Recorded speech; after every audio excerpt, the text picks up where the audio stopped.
Hola amigos, un gusto de saludarlos a través de esta website en la cual estaremos presentando un maravilloso estudio acerca del libro del Apocalipsis. Esto va a ser una especie de aventura profética en la cual ustedes y yo vamos a encontrar el significado de los símbolos y de todos esos misterios que hay en el último libro de la Biblia, que es el Apocalipsis. Un libro que muchas veces no ha sido entendido correctamente. Se han hecho películas basadas en el Apocalipsis, se han escrito libros. Sin embargo, todas esas cosas no han sido presentadas de acuerdo a las enseñanzas propias de la palabra de Dios. Por eso, no vamos a entrar en fantasías, sino en la pura verdad que se encuentra en este libro maravilloso, el Apocalipsis, al cual lo vamos a estudiar de una manera realmente interesante, porque vamos a seguir el método que Jesús usó para hacer entender los misterios o las parábolas que él muchas veces usaba para hacer entender una gran verdad a sus oyentes. Así que muy bienvenidos y esperamos que a lo largo de las charlas que vamos a tener, que van a ser unas cuantas, ustedes puedan seguir este estudio del Apocalipsis con sus propias Biblias, no importa la traducción, y van a descubrir cosas realmente maravillosas, se los aseguro.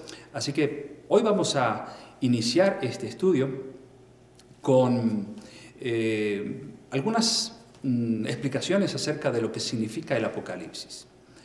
En realidad la palabra Apocalipsis significa descorrer el velo, o sea, descorrer una cortina. Es eso lo que quiere decir Apocalipsis.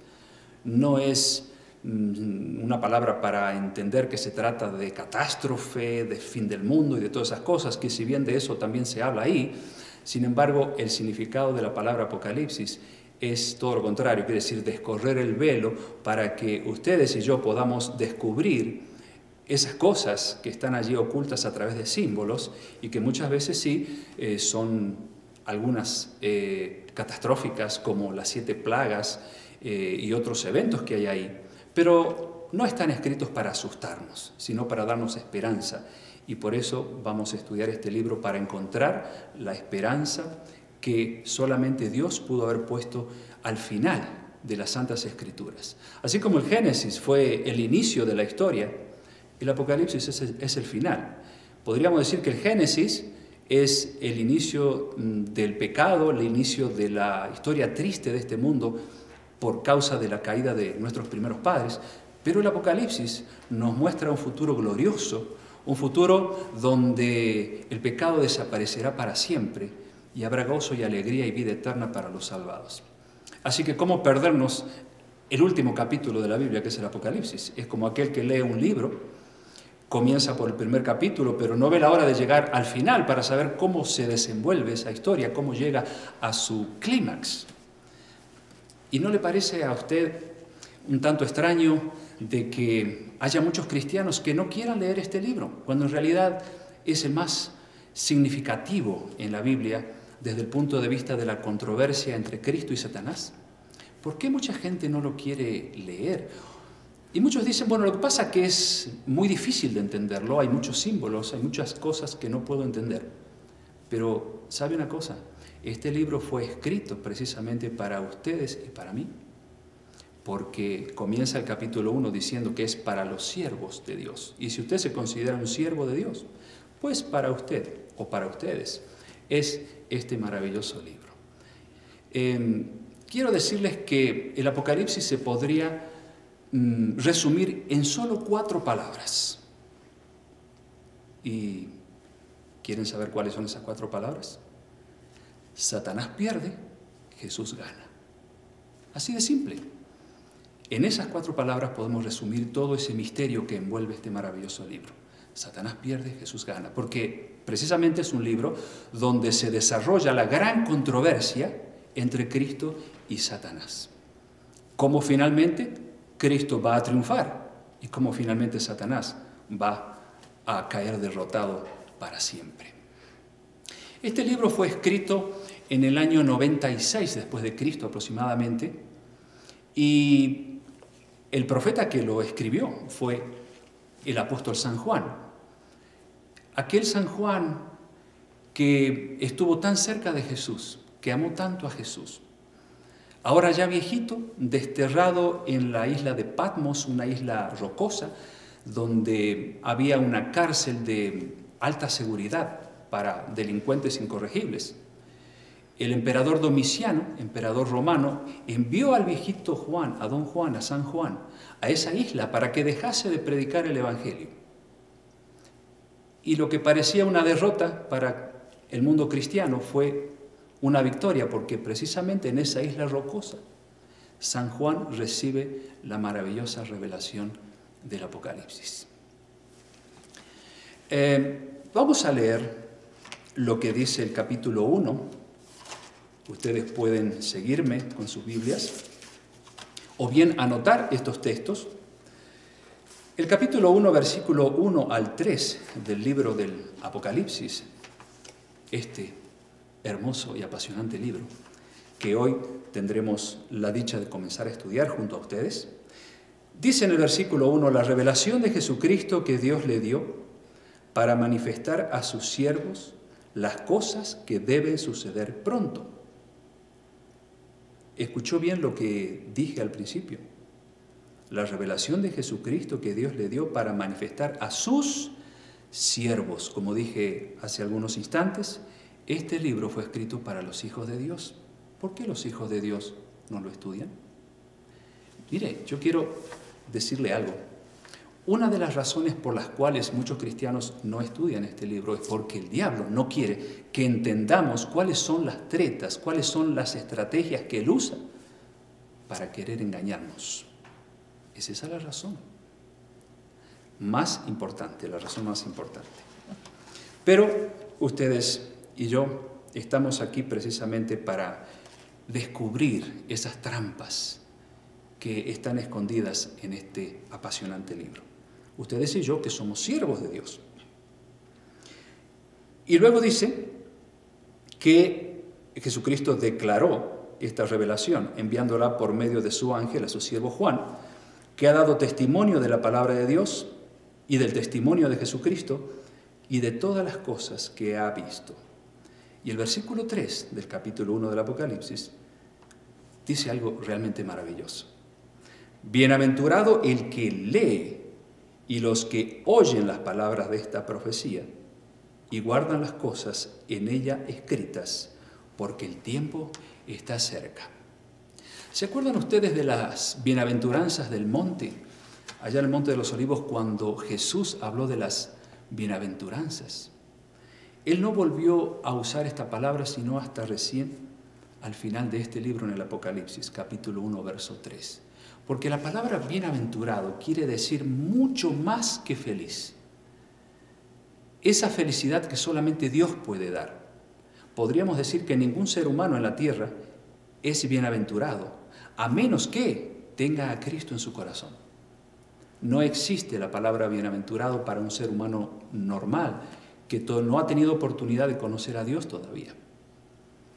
Puede gozar de felicidad, puede ser feliz, pero nunca ser bienaventurado, a menos que Cristo esté habitando en su corazón. Ese es el mensaje que hay en la palabra de Dios.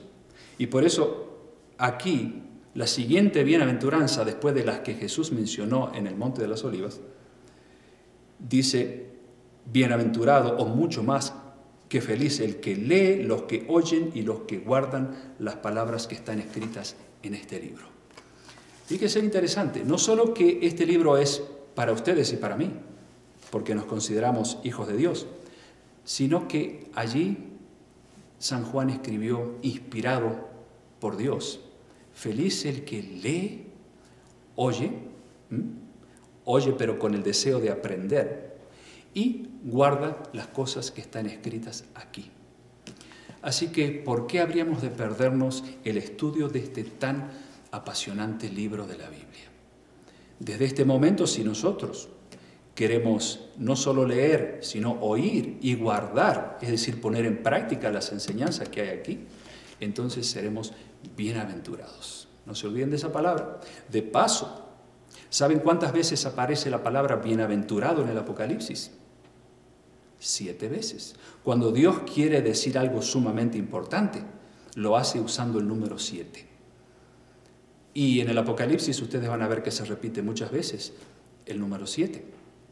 Y una de esas veces es cuando Dios le revela a San Juan las 7 bienaventuranzas, incluida esta primera que hemos leído. Y si quiere anotar para luego investigar y encontrar esas bienaventuranzas, esas 7 que hay en el Apocalipsis, se los paso. Capítulo 1, verso 3, que acabamos de leer. En el capítulo 14, verso 13, la segunda bienaventuranza. En el capítulo 16, verso 15, está la tercera bienaventuranza. En el capítulo 19, verso 9, ahí está la cuarta bienaventuranza. La quinta la encontramos en el capítulo 20, versículo 6, siempre del Apocalipsis, por supuesto. La siguiente está en el capítulo 22, versículo 7.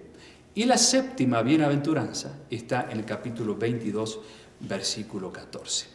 Se los dejo de tarea para que ustedes descubran estas maravillosas bienaventuranzas que Dios deja en el Apocalipsis. ¿Cuál es el método que nosotros como cristianos debiéramos usar para entender los misterios del Apocalipsis, esos símbolos tan extraños que hay ahí?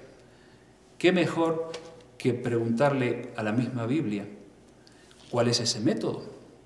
Y vamos a recurrir al método de Jesús, nuestro máximo maestro en cuestiones religiosas y espirituales. Vamos a ir al libro de San Lucas capítulo 24. El libro de San Lucas capítulo 24, allí se registra algo interesante que quiero compartir con ustedes y que no es otra cosa más que el método que Jesús utiliza para descifrar ciertos misterios. Allí en el libro de San Lucas capítulo 24, en los versículos 25 al 27, se registra este hecho de algunos discípulos que iban camino a Emaús hablando acerca de lo que había pasado con Jesús. Jesús ya había muerto, ya había resucitado, sin embargo los discípulos todavía estaban ciegos respecto a ese acontecimiento. Y ellos iban camino a ese pueblito Emaús y Jesús se les apareció. Él iba caminando con ellos, pero ellos no lo reconocieron hasta cierto momento. Y como estos discípulos no entendían lo que había pasado con Jesús, Jesús les dijo, que se unió a ellos: «Oh insensatos y tardos de corazón para creer todo lo que los profetas han dicho. ¿No era necesario que el Cristo padeciera estas cosas y que entrara en su gloria?» Y fíjense lo que dice el versículo 27, cómo Jesús utiliza esta estrategia para abrirle los ojos espirituales a sus discípulos y hacerle entender de una vez por todas lo que realmente había acontecido con él. Y comenzando desde Moisés, dice el versículo 27, y siguiendo por todas las profecías, les declaraba en todas las escrituras lo que de él decían. Entonces, fíjense, lo que hace Jesús para abrirle los ojos a sus discípulos y que ellos pudieran entender lo que realmente había acontecido con él, algo que no era nuevo, sin embargo, los discípulos estaban ciegos, aunque ya habían escuchado de la boca de Jesús lo que iba a acontecer con él. Sin embargo, Jesús murió, resucitó y los discípulos no entendían nada de lo que estaba pasando. Al contrario, se chasquearon. Entonces Jesús les abre los ojos, recorriendo los libros del Antiguo Testamento, desde Moisés, siguiendo por todos los profetas, les declaraba en todas las escrituras lo que de él decían. Y de esa manera los discípulos, un poco después de esto, entendieron. Se le cayeron las escamas de los ojos y entendieron la profecía que Jesús tantas veces les había dicho acerca de lo que pasaría con él. Nosotros, para poder entender este misterio que está a lo largo del Apocalipsis a través de símbolos, necesitamos usar el método de Jesús. Recorrer las Escrituras como Él hizo para poder entender esos símbolos. Ustedes saben que, por ejemplo, es imposible entender